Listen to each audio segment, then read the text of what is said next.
हो जब तक बराबरी की भागीदारी ना हो जाए।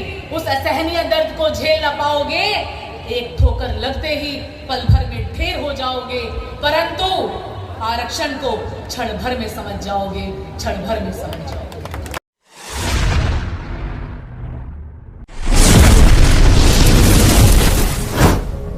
कुमार गुप्ता जी को सम्मान करेंगे हमारी कमेटी बाबू सर। और इस मंच पर हो जब तक बराबरी की भागीदारी ना हो जाए। चलो चलो आज एक सौदा करते हैं, चलो आज एक सौदा करते हैं, आरक्षण की अदला बदली करते हैं, वक्त के पहिए को हजारों साल पीछे ले जाते हैं और बात यहीं पर खत्म करते हैं। एक बात तो तय है मेरे दोस्त, एक बात तो तय है मेरे दोस्त, कि तुम एक दिन भी उस असहनीय दर्द को झेल ना पाओगे, तुम एक दिन भी उस असहनीय दर्द को झेल ना पाओगे, एक ठोकर लगते ही पल भर में ढेर हो जाओगे, परंतु आरक्षण को क्षण भर में समझ जाओगे, क्षण भर में समझ जाओगे। साथियों, इस कविता को सुनाने का मेरा एक ही मकसद है कि आप लोग जाग जाइए। मैं अंत में आप लोगों से कुछ बोलना चाहती हूँ। मेरा आग्रह है आप लोगों से, आप लोग इस देश का भविष्य हैं। आज से आने वाले 15-20 सालों में देश कैसा होगा ये आप पे डिपेंड करता है। अगर आप बुद्ध और अंबेडकर की विचारधारा को मानोगे तो आज से 15 साल बाद देश ऐसा होगा कि आप उसकी कल्पना तक नहीं कर सकते। ऐसा होगा कि आंखें चौंधिया जाएंगी और ये देश डेवलप्ड कंट्रीज में गिना जाएगा। लेकिन अगर आप मनुवादी विचारधारा को मानते हैं तो ये देश में वो बर्बादी होगी जो आज आप देख रहे हैं। आपको पता भी नहीं है, एहसास भी नहीं है कि आज इस देश की कितनी बर्बादी हो चुकी है। आज अर्थव्यवस्था कहां से कहां चली गई है, हमें एहसास तक नहीं है। मीडिया तुम्हारा, तुम्हारे चुनाव आयोग तुम्हारा, सरकार तुम्हारी, पूरा मंत्रिमंडल तुम्हारा, तुमने सब चीजों पे कब्जा कर लिया है और हमारे लोगों को तुमने डाल दिया है मंदिर धर्म की नीति में।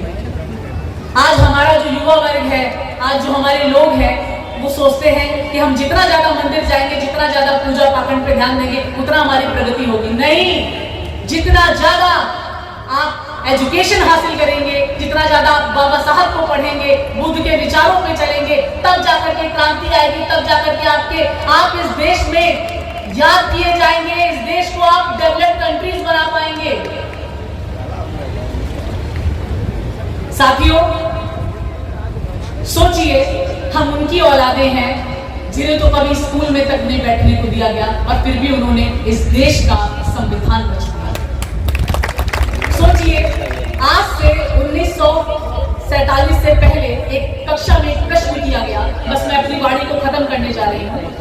आज से 1947 से पहले कक्षा में प्रश्न किया गया, एक शिक्षक प्रश्न करता है बच्चों से कि बताओ बच्चों, आप लोग क्या ऐसी चीज है जो आप लोग देख तो सकते हैं लेकिन छू नहीं सकते। कुछ बच्चों ने जवाब दिया कि सूरज को हम देख सकते हैं लेकिन छू नहीं सकते। कुछ ने जवाब दिया हम बादल को छू सकते हैं, बादल को हम देख सकते हैं लेकिन छू नहीं सकते। लेकिन वहीं पर उसी क्लास के बाहर जूते चप्पलों के पास एक छोटा बच्चा बैठा हुआ था और वो बोला कि मैं प्यास से मर भी रहा हूंगा तब भी मैं इस पानी के घड़े को छू नहीं सकता, सिर्फ देख सकता हूं। आज भी पानी का घड़ा वही है, आज भी वही कक्षा है, लेकिन बाबा साहब ने आज आप लोगों को कक्षा के अंदर पहुंचा दिया। ये बहुत बड़ी बात है।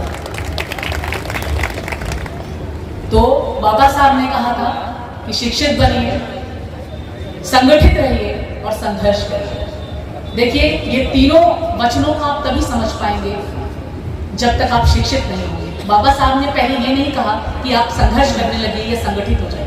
बाबा साहब ने कहा पहले शिक्षित बनिए। जब तक आप शिक्षित नहीं बनेंगे तब तक आप संगठन नहीं चला पाएंगे, और जब तक संगठन नहीं चलाएंगे तब तक संघर्ष नहीं कर पाएंगे। तो इसी वाणी के साथ मैं कामना जगन्नाथ आप सबको नमन करती हूँ, वंदन करती हूँ।